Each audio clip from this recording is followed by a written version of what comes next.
സൗമ്യമായ മറുപടി ക്രോധം ശമിപ്പിക്കുന്നു. പരുഷമായ വാക്ക് കോപം ഇളക്കിവിടുന്നു. വിവേകിയുടെ നാവ് അറിവ് വിതറുന്നു.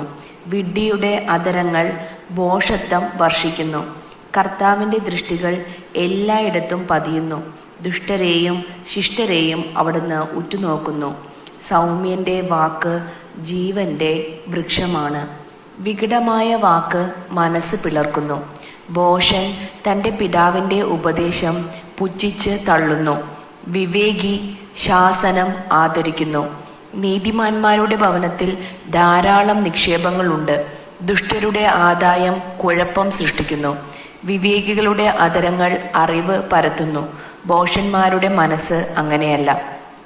ദുഷ്ടരുടെ ബലി കർത്താവിന് വെറുപ്പാണ്. സത്യസന്ധരുടെ പ്രാർത്ഥന അവിടുത്തെ സന്തോഷിപ്പിക്കുന്നു. ദുഷ്ടരുടെ മാർഗം കർത്താവിന് വെറുപ്പാണ്. നീതിയിൽ ചരിക്കുന്നവരെ അവിടുന്ന് സ്നേഹിക്കുന്നു. നേർവഴി വിട്ടു നടക്കുന്നവർ കർക്കശമായ ശിക്ഷണത്തിന് വിധേയനാകും. ശാസനം വെറുക്കുന്നവൻ മരിക്കും. പാതാളവും അധോലോകവും കർത്താവിന് മുൻപിൽ തുറന്നു കിടക്കുന്നു. മനുഷ്യഹൃദയങ്ങളുടെ കാര്യം പറയാനുണ്ടോ? പരിഹാസകൻ ശാസനം ഇഷ്ടപ്പെടുന്നില്ല.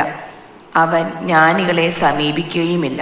സന്തുഷ്ടമായ ഹൃദയം മുഖത്തെ പ്രസന്നമാക്കുന്നു. ഹൃദയവ്യഥ ഉന്മേഷം കെടുത്തിക്കളയുന്നു.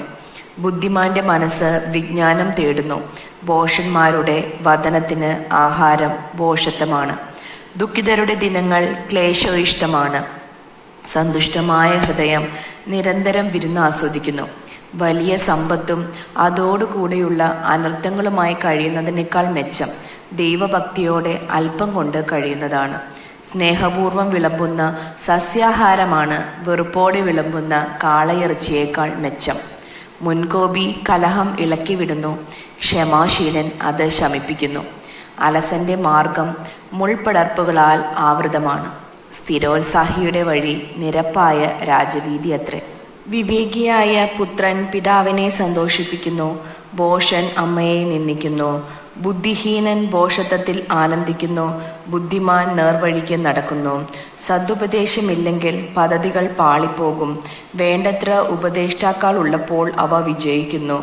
ഉചിതമായി മറുപടി പറയുക ഒരുവന് ആഹ്ലാദകരമത്രേ.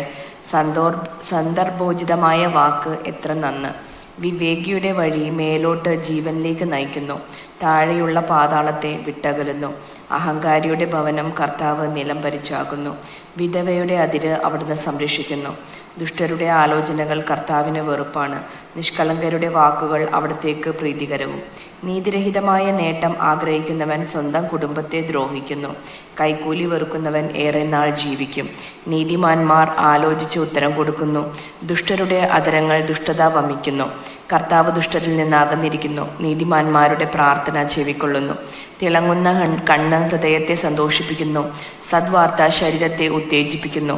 ഉത്തമമായ ഉപദേശം ആദരിക്കുന്നവന് വിവേകികളോടുകൂടെ സ്ഥാനം ലഭിക്കും.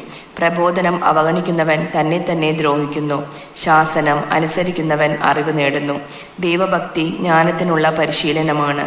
വിനയം ബഹുമതിയുടെ മുന്നോടിയും. സുഭാഷിതങ്ങൾ 15-ാം അധ്യായം.